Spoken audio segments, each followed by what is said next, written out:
Breaking news नाज़रीन, rangers ऐं custom intelligence जो स्मगलिंग खे रोकण लाइ ऑपरेशन जारी। हब चेक पोस्ट वटि बसनि, ट्रकुनि ऐं ॿियनि गाॾियुनि मां नॉन कस्टम पेश सामान हथ।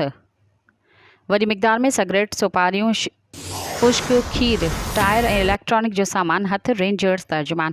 ब्रेकिंग न्यूज़ नाज़रीन जेका हिकु दफ़ो ॿीहर दोहराईंदा हलूं, रेंजर्स ऐं कस्टम इंटेलिजेंस जो स्मगलिंग खे रोकण लाइ ऑपरेशन जारी। हब चेक पोस्ट वटि बसुनि, ट्रकुनि ऐं ॿियनि गाॾियुनि मां नॉन कस्टम पेश सामान हथ। वॾी मिक़दार में सिगरेट, सोपारियूं, खुश्क खीर, टायर ऐं इलेक्ट्रॉनिक जो सामान हथ। रेंजर्स तर्जुमान। मज़ीद ख़बरनि ऐं तफ़सीलात लाइ विज़िट कयो असांजी वेबसाइट www.awamiNewsHD.com ऐं ॾिसंदा रहो अवामी न्यूज़ HD।